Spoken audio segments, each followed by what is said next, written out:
Okay, moving on. Our next topic, we'll be talking about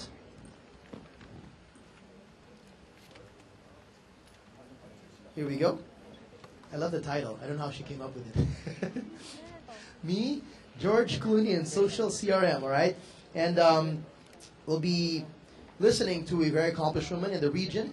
As Vice President for Consulting Services for Asia Pacific, she leads a team which delivers strategic, data-driven marketing consultancy to clients.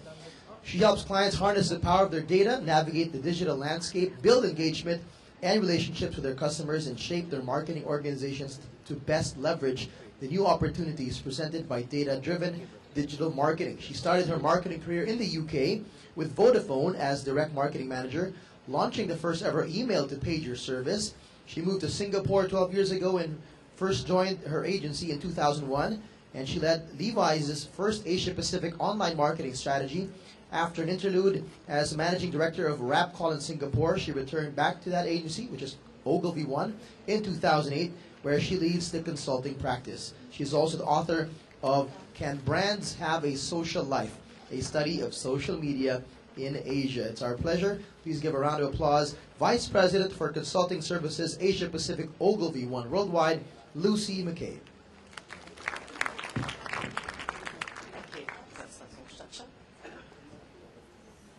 Can you all hear me at the back? And we have our slides. Will that balance? Right. So I'm going to talk about two very hot topics today. I know you're all here just to hear about George Clooney, right? Not the social CRM bit. Well, ladies, I hope not to disappoint you, and possibly gentlemen too. So I'm going to tell you all about my one-night stand with George Clooney. Now, for several years, I've taught a program at the Singapore Management University talking about relationship marketing to 19-year-olds who really don't care about that subject at all. And so to wake them up at the beginning of the program, I tell them all about my one-night stand with George Clooney. And it certainly makes them pay attention to that lesson. And I show them the photographic evidence. There I am with George. Yes, it was a few years ago. Sorry, some of you sound a little disbelieving there. Well, look, there's me on the balcony at his villa in Lake Como. So you can just see the red hair at the back there, behind the tree. Now, of course, George and I don't have a real relationship, much to my lasting sadness. Although I have to say that my managing director of our Philippines office yesterday went, "Wow, Lucy, is that really you with George?" I'm like, "Ellie, even the 19-year-olds don't believe that's really me with George." So George tells me a lot about him. But you see, he's never, sadly, wanted to know anything about me. Never picked up the phone and said, "Lucy, how's it going with you? So I'm sorry, George. It just ain't happening between us, honey." Now, this is my best friend, Damian. Some of you might know Damian Byrne, actually, because he used to run the Wunderman office here in the Philippines. Is there anybody here who knows Damian? Probably good, seeing as I'm using this photo. I don't think he'll thank me for that one. Now, why do we have a good relationship? And at this point, I ask my students to think about the real relationships that they have in their lives. And at that age, it's often their mum, their sister, their best friends, sometimes blushingly their boyfriend or girlfriend, and to think about what makes those relationships so good. So for me and Damian, and these are themes that come out sort of across the group, there are some key factors. We talk a lot, almost every day. And thank you, Facebook, now that he's moved to Australia. He listens to me when I'm down. He really values my opinions. He's always ready to help me. He makes me feel good about myself. We always celebrate together. We're both doing our 40th birthdays this year. We have lots of friends and interests in common. And in fact, we've even worked together in the past. He's honest. He keeps my secrets. He surprises me. He remembers my birthday. He knows when to leave me alone. And if he's made a mistake, he apologizes. I trust him. And I'm really happy to introduce him both to my friends, and I happily recommend him professionally as well. So this is what I say to my clients. How many customers do you have this kind of relationship with? Can you honestly say, as a brand, that you are building those kinds of relationships with your customers? And I'd just like to touch on why building good relationships with your customers matters so much. At Ogilvy, we use something called the Ogilvy Loyalty Index, which is developed with Millward Brown. It's a huge study, thousands of brands across hundreds of markets.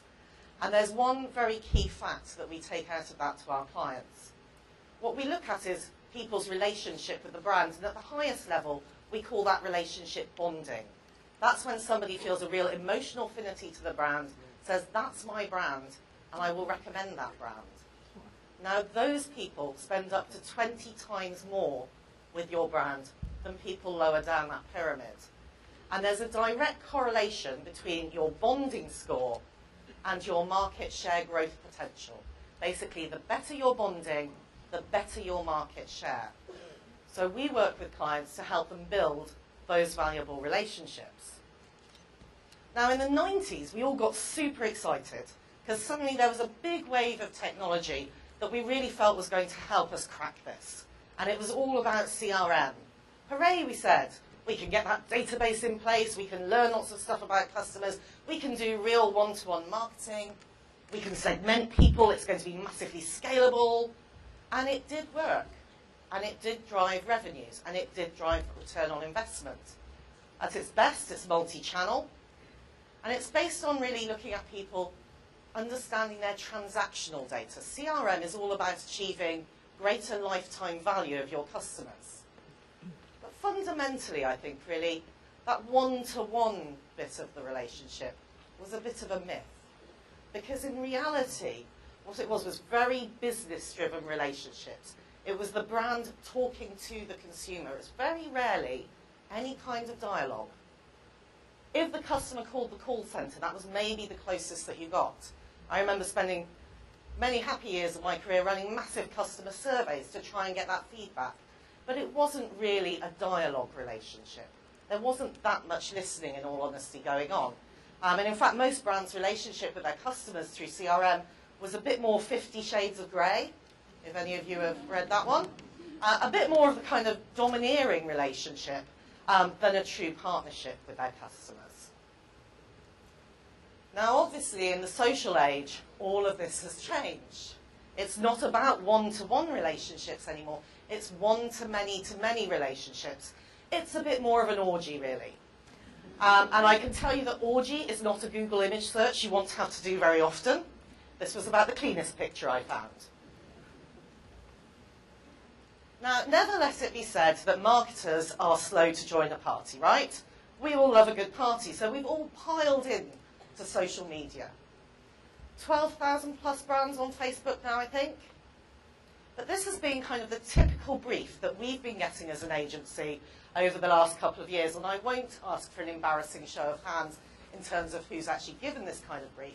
But basically, what we're being asked to do is, can I have one bigger than his one? Yeah, I want my brand's Facebook page to have more fans than my competitor's Facebook page. I want it bigger. And sure, we understand the importance of doing things to scale. But we have to ask ourselves, in this case, oh, I seem to have lost my slides. Hello?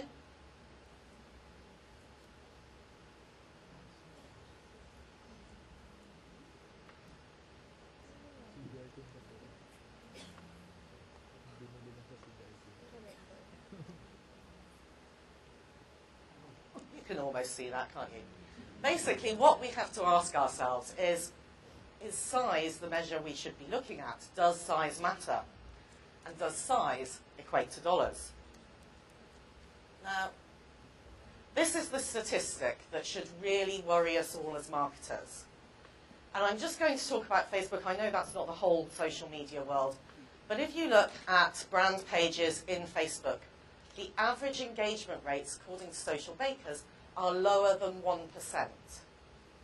So if you have a fan page with 1 million people on it, you're not reaching 1 million people. And the engagement rates are people who engage with that content once a month or more.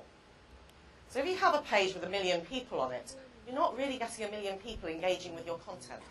On average, you'll be getting 10,000 people a month engaging in that content, which suddenly makes you really start to think about those investments that you're making in building that audience to scale. And even some of our best brands that we work with, the highest engagement rates that we're seeing are 6 to 7%, yeah? So 60,000 to 70,000 people out of that million regularly once a month or more. And there's lots of different reasons why people don't engage with the pages that they've liked or that they've found. But I'd say it basically boils down to this one. Most marketers simply aren't interesting enough. And that's a quote from a Forrester report, not my own quote. But there's a massive opportunity for us. I think that a lot of us now have learned how to get traffic onto those pages, learned how to build up followers on Twitter. And what we're being asked is really, well, what do we do with all this now? And how do we improve those engagement rates? And I think that there's a lot of learnings that we can take from our time as CRM experts, when the world was all about CRM, and take some of those best practices and understanding of what made successful relationship programs, and then combine that with some of the unique capabilities that the social world gives us as marketers. So what we're seeing as social and CRM start to come together, so those data-driven, customer value-based strategies from CRM come together with the unique features of social, is a new era of relationship marketing. And I personally would prefer not to call it social CRM, although that is what everybody talks about, because social CRM, well, the clue's in there, it was all about customers. Generally, people ran their CRM programs to their current customer base, because it was pretty hard to do that relationship marketing until somebody had bought your product and you could capture their data. One of the big opportunities with social is the opportunity to build those relationships earlier and start to own audience and own those relationships earlier before customers have even bought from you. If you look at Louis Vuitton, for example, the vast majority of people who are on their social spaces are not Louis Vuitton customers, but they aspire to being Louis Vuitton customers in the future when they're earning enough money. So I'd rather that we talked about social relationship marketing rather than social CRM. So 5 key opportunities, and there are many, many more, but I'll just talk about 5. Build those relationships earlier. Don't just think about your current customers. Understand your customers better. At its best, this is what CRM really tried to do by listening, and now we can go way beyond that old customer survey. But very importantly, if you're going to listen, then make sure you actually respond and have the mechanisms to do so. Identify the customers who are your best advocates. In now almost every single category across Asia, online word of mouth is in the top 5 sources for purchase decision making. In consumer electronics, in every market in Asia, it's the number 1 or number 2 source for information when making a purchase decision.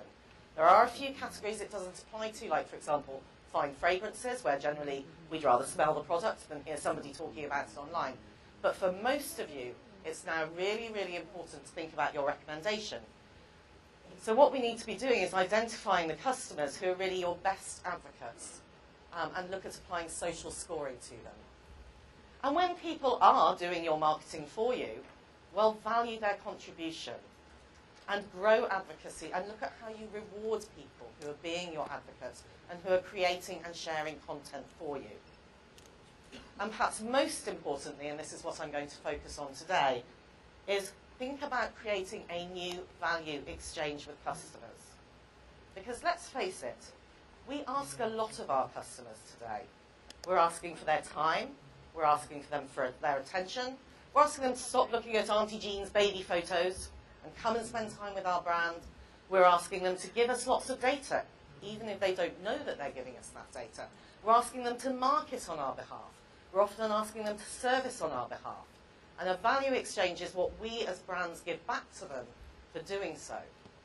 And what we should think about as brands is really giving back more in value than they give us.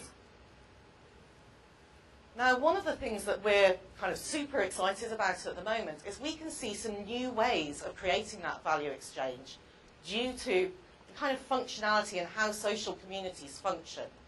And this is what we call building a social bond with customers. And a social bond is something that creates a value exchange between the brand and the consumer that would not exist without involving either their social network or their social data. And I'll go into a couple of examples of what I mean by that. We see 4 ways that we can really build these social bonds. I'm sure that we will be finding more. But looking at really this kind of the unique features and functionality of social channels, we see a huge opportunity to build bonds through giving back status value, actual financial value, utility or service value, and increased relevance. And I'm just going to talk about status and financial value today. If you want to hear about the other 2, then feel free to pop along and see me at Ogilvy.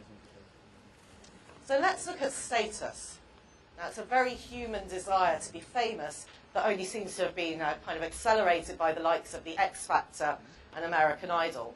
It's actually my 10-year-old daughter's ambition to be an American Idol winner. We all like a bit of fame. I think it's one of the huge reasons for the success of Twitter. When we tweet, we're basically showing off, in my opinion. So here's an example of how we've used social media to really accelerate people's status in a way that just wouldn't have been possible 10 years ago. And this is an example from our India office.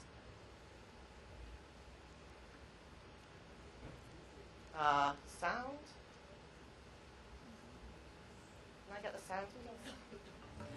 These fans are fanatics. They walk, talk and breathe cricket. The Indian Premier League is the Super Bowl of cricket in India. The biggest, fastest, nail-biting, awe-inspiring roller coaster cricket experience the country has to offer. Mumbai Indians is the most popular team in the IPL. It has the largest fan base on Facebook amongst all IPL teams. Unfortunately, this fan base gets active only during the season. Our campaign objective was to activate the dormant Mumbai Indians fan base through social media and keep them engaged through the year. We asked ourselves, if fans support players, why can't we get players to reach out to fans? Hence the big idea. Players become friends with fans. An idea that broke down barriers between players and fans and started a new level of engagement.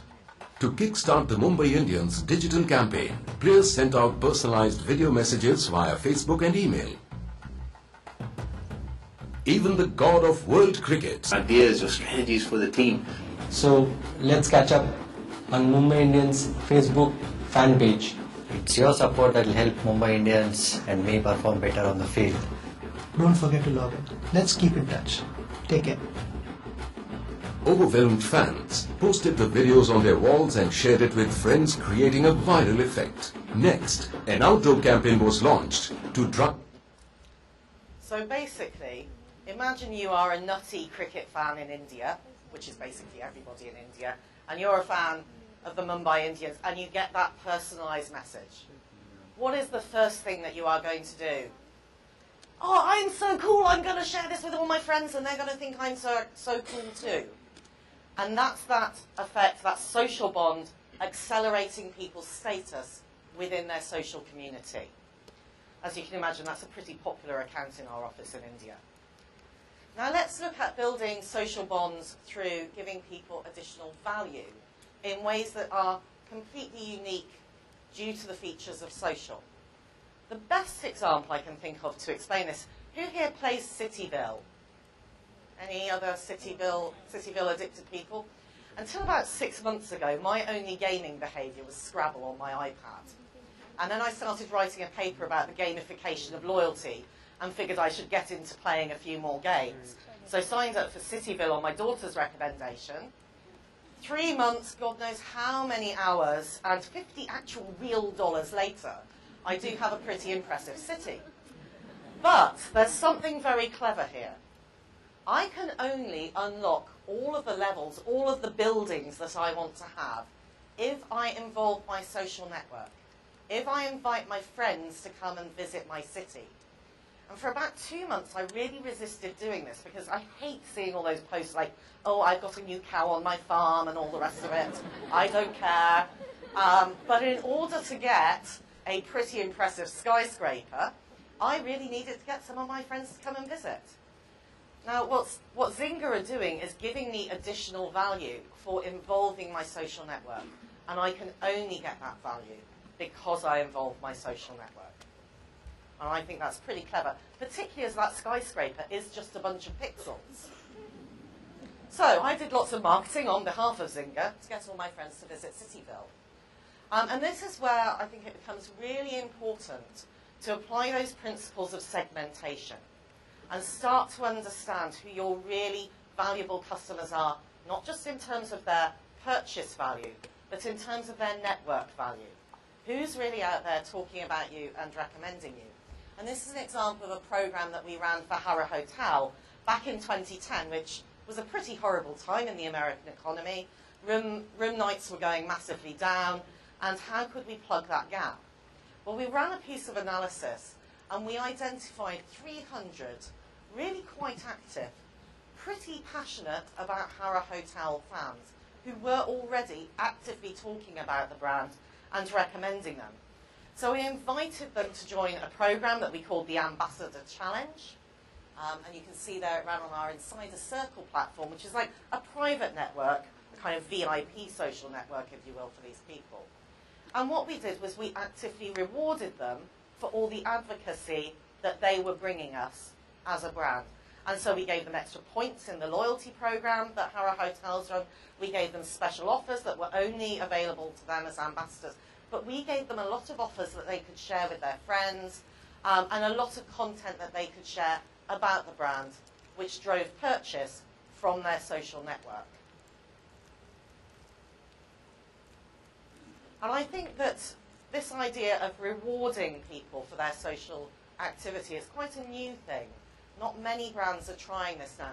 We work with a partner called Endless Rewards, who has a platform which integrates traditional loyalty programs and social loyalty programs. So this is a real area of experimentation to see what works and what doesn't.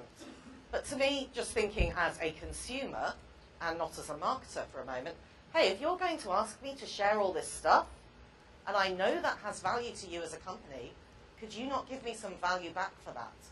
Now, this is something that we're implementing with a major FMCG client. It launches in October, so I can't tell you who it is yet.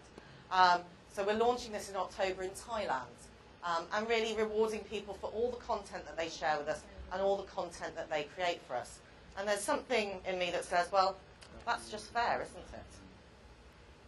But what's interesting when we launch this is what's at the back end of that social point system. Because at the back end, what we're looking at is social scoring. What we give somebody in terms of points is actually different to how we would value that activity socially. So, for example, we're going to give people an awful lot of points when they register in the program. Because if they don't do that, we can't really get started on that relationship building. So they'll get lots of lovely points for signing up. They'll also get a super load of points for inviting a friend. And they will actually get somewhat lower points for making a video. Still quite a good number, because we recognise that's a lot of effort on behalf of a consumer. And fairly low points just for liking and sharing content, because that's a fairly kind of low involvement activity. But in terms of the weighting of the social score, making a video gets the highest weighting in the database. Because if a customer's really gone to that time and effort to make a video about your brand, you can bet that they are pretty passionately connected to your brand. Inviting a friend gets a very high score in terms of social weighting, because that kind of equivalates to our net promoter score. I'm actively recommending this program to a friend. So what's interesting for me is not so much about the points given out to the consumer at the front end, it's how we then look at the data on the back end to really understand who are the customers with the most network value to us. And it's very interesting because this particular client, when they're talking about CRM now, the objective sort of 10 years ago was all about building share of wallet. Now the objective is all about driving advocacy. And we're certainly seeing more and more brands starting to think that way. So what's the point of all of this? And this is a question that I get asked a lot is, so what do I really get after I've put all this effort in social CRM and social relationship marketing? Well, this is again from Millward Brown. People who are socially active, so that is engaging with your content in social spaces once a month or more, they're pretty important to your business. The increase in the key brand measures, they're 58% more informed, and I think 46% more love for the brand, say that they love the brand, 46% more than non-socially active consumers. Shows you what the value of that brace can be. 49% increase in purchase intent. Yeah, that's a key one for us. We are all in business to get sales after all. And interesting, when we go back to the loyalty index, and this is a new study that we're running right now. So far, we've only seen the data for the US and the UK, but we're running this all around the world to validate it. Socially active customers have a 3 times higher level of bonding with your brand.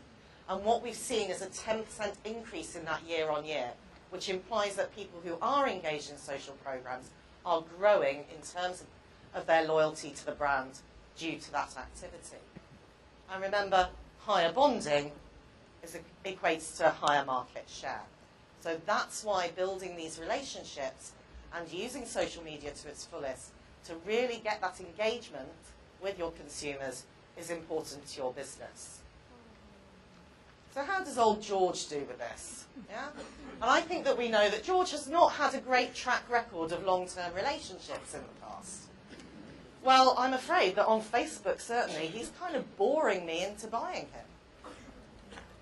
There's not much going on there in terms of relationship building with George in social media. Now, who does this really well? Of course, it's the younger generation. So I don't know how many of you know One Direction. How embarrassed was I to like this on Facebook? I had to quickly pull out of my status, only doing this for work research, honestly. Now, old George only has 145,000 fans, and there's absolutely nothing. Nobody's talking about him, really. One Direction, 8.7 million.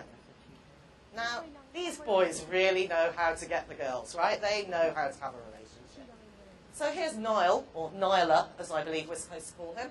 And he just tweets out in the morning, "Good morning, what's up?" I mean, it's hardly the most philosophical piece of content on the internet. But 32,000 people liked that, and 4,000 people made comments on it. I particularly loved the one who put up there, "Oh, I'm getting ready for my driving test today, listening to One Direction to get me in the mood." And I was like, I really hope that she's failed. And bless him, Nyla responded back, "Hey, good luck with that, I'll be thinking of you." Now, that's a two-way relationship.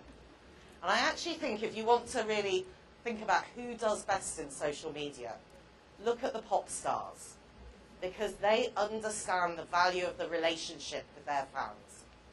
Brands, we're a bit slow to catch up on that one. So thank you very much. And there's lots more good stuff from Ogilvy at those resources.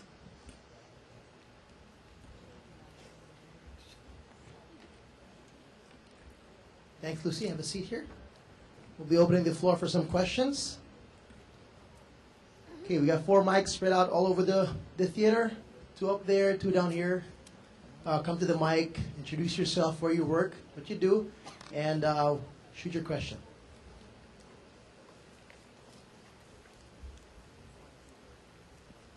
Okay, I'll start. So how's George Clooney? In my dreams. I expect everybody's wanting their dinner soon. At 4 p.m. Well, talk about just this, your last slide. Talk about how you're talking about how you looked at pop bands, pop icons as something to look at and see how they built relationships online. And how can a brand really be a human being? I think the first thing is that, and I know this is something that a lot of our clients find challenging, you can't be a human being unless you are being true to yourself. But of course, as clients, we are very rarely actually the brand. We work for that brand. And it's a product, it's not a person in most cases. So maybe the pop stars have it easy because they are essentially able to be themselves and they're just marketing themselves. But I think the first thing is to really kind of start to think about your product in human terms. You know, what does it really stand for? We do a lot of workshops with clients to try and get them to workshop through what their social personality of their brand is. So are you more of a teacher? Are you like a best friend? Are you kind of like the cool kid in the corner of the playground that everybody wants to hang out with?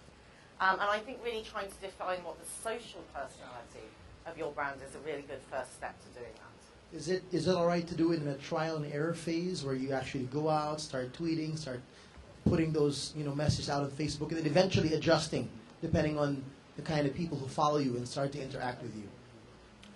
I think that brands can get into a lot of trouble if they don't kind of think this through first. Okay. And a lot of brands who went early, and I have great respect for all brands who went early into social media, but there was a dreadful stage where basically it was getting the intern to manage your Facebook page because they were the only ones and who there really are still people understood doing it. that. There are some people still doing that. And big brands like Nestle, for example, got into a lot of trouble when people hadn't thought through their social policies and how they would respond, the tone in which they would respond to complaints and criticisms, because you will get criticisms in the social space. All right, we got a question coming up. Hi, I'm RJ Torres. I'm part of a company that are actually looking and doing social CRM. And we're actually very lucky to have a company that actually fully support the program. Although at the same time we recognize that it's actually a lot difficult to execute it in terms of the infrastructure, in terms of the system, in terms of the people that will be involved. So specifically the example that you pointed out in Indonesia. One, I guess the question is how long would be the preparation, and at the same time what would be the resources that would be needed in terms of rolling out this kind of program? I think that certainly if you're doing the kinds of program where you're looking at really integrating your social data with customer data, there is that infrastructure requirement underneath to bring those together. In our experience, and it very much depends what kind of legacy data systems you have, in our experience, I mean, this program has taken us 6 months to kind of develop and get ready for launch. Yeah, I think that in that way, a lot of the systems that are available now, they are nimbler than the kind of pure play big enterprise CRM systems in terms of implementation time. And what's exciting is that costs in this area are generally coming down all the time. Thank you. We got another question here? Hi, good afternoon. I'm Adrian. What's your take on brands leveraging on influencers or endorsers to do CRM for their brand, for the brand? I think it's interesting. So I spend quite a lot of time working in China, and then I spend quite a lot of my time in Singapore, which is my home base. Now, in Singapore, we have a very strict policy. We don't pay people on behalf of brands to blog about us or be ambassadors. We focus on finding people who actually really are fans of the brand, who are passionate about the brand, and then engaging with them directly. Yes, in China, the approach is completely different. And everybody kind of looks at me very blankly when I say, hey, we shouldn't be paying these people to do this. There's one particular Formula 3 race driver who I think is pimped out by about 10 different brands at the moment to talk about those different brands. So I personally feel that when somebody is genuinely passionate about your brand, that's who you should be focused on working with, not just people who have great reach, who might not really care about your brand. I think the same kind of applies, to kind of old-fashioned celebrity marketing. I think consumers are very quick at spotting, who really does wear Rolex watches and who doesn't. There's that footballer just the other day who was sponsored by Coke and got caught drinking a Pepsi in a press conference. Yeah, people spot fakes very quickly. Good question, thank you. Any more questions? Okay, okay, he's just passed the mic. He's going to the restroom. I got one. Talking about building relationships, interactivity, how much is too much? When do you know when you're talking too much, you're acting too much, you're beginning to flood their timelines, and do you want to keep the conversation open? Meaning, do you want to just make an reply to this person, talk to them, or put their names in the end so that everybody sees the discussion? What are your thoughts on that? I mean, really, this does vary by brand, it varies by category, and it depends on the content that you have and what's really useful to people to receive. And the answer to this really has to be in your analytics.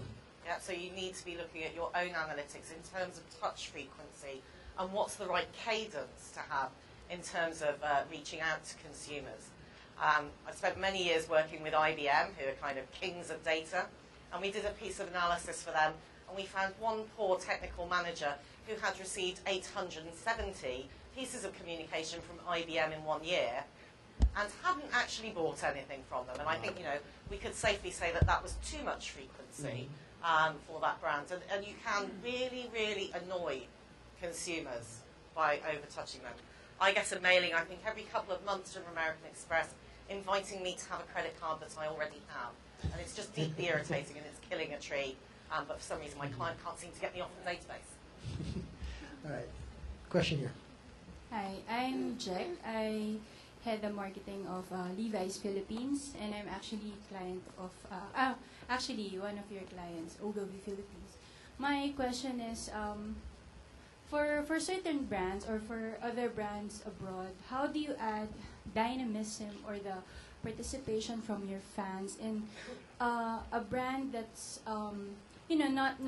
not part of the fast-moving industry? Because fashion is fashion and retail. We change it every quarter or so, but it keeps on a cycle that is just repeating. And then my question really leads on to how do you add the participation from your consumers or from your fans and add the dynamism to your Facebook fan page, and if it does really matter. We do a lot of work, as you know, with fashion and luxury brands, and Levi's has been my passion actually now for 10, 11 years. One of the fantastic things for brands in fashion and luxury is they have a huge amount of brand history. If you've ever been to the Levi's Museum, and there's all these stories in there that you can unlock. And there are, a huge pool of people who are passionate about Levi's and who are really, really interested in that content. One page you should go and look at is Louis Vuitton. I think that our Paris team does an absolutely fantastic job for Louis Vuitton in terms of unlocking those stories of the brand. And also looking at new ways to interpret those stories for today. And so one of the things that really got massive engagement in social was when we launched what we called the Journey app. So instead of just having a kind of normal travel app, all the brand ambassadors would give you a guided tour of the city. So Sofia Coppola's tour of New York, for example. And that got massive engagement and conversation. Another really good one that we did was ask people in our Facebook page, what would be their ideal travel bag from Louis Vuitton? And really got them to design, and we put up a whole kind of archive. Here's all our historical travel bags from the great old trunks of kind of steam days, and then really got people designing with us and actually have launched that product based on all the consumer inputs. I think when people have that natural passion, there's so much there that's in your history, their passion for fashion, their passion for styling things up, that you can really leverage. Thank you. Any more questions? We got another one here. Yeah, just follow-up question. It's quite interesting that you mentioned that social CRM or social relationship marketing actually drives love to the brand. It's actually one of the highlights of the presentation from my point of view. So my question, I guess, is that what would be the driver of, is it really just the rewards that the customers get if they engage with the brand? What would be the other drivers of that brand love that we saw in your presentation? So when we started doing this study with Millwood Brown 10, 11 years ago, we actually looked at the drivers of bonding, and you could split them into 3 drivers. There was emotional bonds, and that's where brands are doing activities that create that kind of emotional feeling. Hey, the touchy-feely stuff, the brand stuff in essence. There's structural drivers. So a typical example of that would be some kind of contract in place that's kind of hard to break. It's easier for me to stick with that brand. And then financial drivers. I see a price differential, a better benefit, a better value for money. Point systems are also financial drivers of bonding. When we look at those 3 factors, it's the emotional driver that has the most impact on bonding. The new piece of analysis that we're doing at the moment is where we're looking at the social driver and seeing, does the social driver weight higher than structural and financial? Does it weight up near emotional? Is it in fact a part of emotional bonding? and that we don't know yet because the analysis is still pretty raw. But it certainly seems that with customers who are active with a brand in social, those social factors seem to be more important than structural, certainly, and possibly more important than financial drivers of holiday. Thank you. All right, any more questions? All right, we're good. Let's give a round of applause. Thank you so much, Lucy McCabe of Ogilvy.